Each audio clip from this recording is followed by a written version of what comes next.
نقول بيننا وبينكم السلف، بيننا وبينكم الكتب. كان أحمد يقول البدع بيننا وبينكم الجنة. বাংলাদেশ থেকে বলছেন, আসসালামু আলাইকুম শেখ। ওয়ালাইকুম আসসালাম রহমতুল্লাহ। কোনো মসজিদ থেকে যদি কোনো মুসল্লিকে প্রবেশ করতে না দেয়, বের করে দেয়, এই জন্য যে তিনি আহলে হাদিস, এক্ষেত্রে সেই ব্যক্তি কি নিজ বাসায় তার স্ত্রীকে নিয়ে জামাতে সালাত আদায় করতে পারবেন? তার এলাকায় আহলে হাদিস মসজিদটা একটু দূরে। আপনার আগের কথাগুলি ছিল তো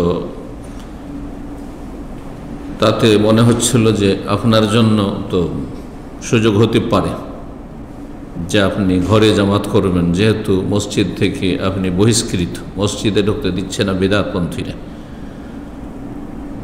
কিন্তু আপনি বলছেন যে তার এলাকায় আহলে হাদিস মসজিদ একটু দূরে, একটু দূরে মানে বেশি দূরে নয়, তার মানে আজান শুনতে পাচ্ছেন। নবী সাল্লাল্লাহু আলাইহি ওয়াসাল্লাম অন্ধ ব্যক্তি ইবনে উম্মে মাকতুমকেও যখন তিনি অনুমতি চাইতে এসেছিলেন, যে রাসূলুল্লাহ লাইসা লি কায়েদুন ইয়াখুদুন ইলাল মসজিদ, আমার কোনো মসজিদে নিয়ে যাওয়ার লোক নেই সহযোগী, তো তাহলে কি আমি বাসাতে বাড়িতে নামাজ পড়তে পারবো? তখন নবী সাল্লাল্লাহু আলাইহি ওয়াসাল্লাম বলেছেন, হাল তাসমাউন নিদা বিস সালাত, অথচ সে মাজুর, অন্ধ ব্যক্তি। এ কথা বললেন না যে তুমি অন্ধ মানুষ, যাও বাড়িতে তুমি পরিবারের সাথে নামাজ পড়িও। জিজ্ঞেস করলেন, তুমি কি আজান শুনতে পাও? বলছেন, হ্যাঁ আজান শুনতে পাই। যখন আজান শুনতে পাই তাহলে কি করতে হবে? ফাআজিব, তুমি আজানের ডাকে সাড়া দাও, হাইয়া আলাস সালাহ আলফা ডাকে সাড়া দাও। অন্ধ ব্যক্তিকেও আজানের শব্দ, আজানের বাক্যগুলি ফলো করে আসতে বলেছেন রাসূলুল্লাহ সাল্লাল্লাহু আলাইহি ওয়াসাল্লাম, যদি তুমি পূর্ণ ফজিলত হাসিল করতে চাও, অথচ তার জন্য ওজর রয়েছে গ্রহণযোগ্য। আপনার মসজিদ যদি এত বেশি দূরে হয় যে আজান শুনতে পাচ্ছেন না, মানে স্বাভাবিক বিনা মাইকে আজান দিলে, তার মানে কমপক্ষে 10 থেকে 15 মিনিট, আধা ঘন্টা লাগবে যেতে, তাহলে গ্রহণযোগ্য। কিন্তু 5 মিনিট, 7 মিনিট, 8 মিনিট, 10 মিনিটের মধ্যে আপনি পৌঁছিতে পারবেন, তাহলে আপনাকে মসজিদে গিয়েই সালাত আদায় করতে হবে। যদিও আহলে হাদিস মসজিদ বা কোরআন অনুসারীদের মসজিদ দূরে একটু আপনাকে যেতে হবে।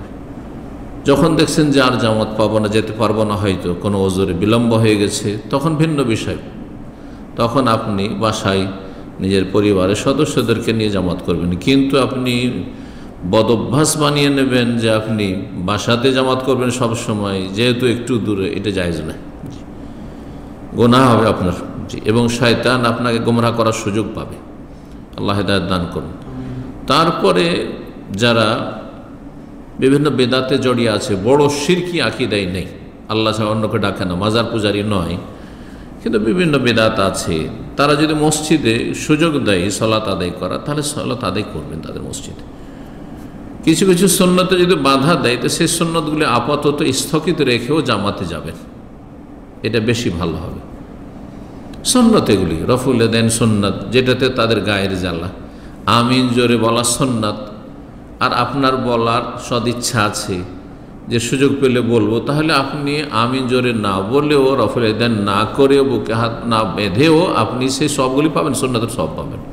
পক্ষান্তরে তারা যদি সুন্নত পালনে বাধা দেয়, তারা গুনাহগার, পথভ্রষ্ট, আল্লাহ হেদায়েত দান করতে তাদেরকে। কিন্তু আপনি একটি সুন্নত কায়েম করার জন্য জামাতে সালাত ওয়াজিব ছাড়বেন, বিষয়টি বোঝার চেষ্টা করেন যে আপনার এই সুন্নতগুলি সুন্নাত, করলে নেকি, না হলে গুনাহ নেই, কিন্তু করলে ভালো।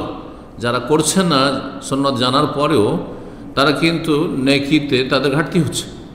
এই সুন্নতের নেকিগুলি, যত সুন্নত কম হচ্ছে তাদের সালাতে, তত নেকি কমে যাচ্ছে। আর আপনার জামাত সহকারে সালাত আদায় করা মুসলিমদের সাথে, এটি ওয়াজিব, ফরজ। ওয়ারকাউ মার রাখেই আপনি ওয়াজিব ত্যাগ করবেন কয়েকটি সুন্নতের জন্য, না, এটা মোটেই জায়েজ নয়। আল্লাহ সঠিক বুঝ দান করুন।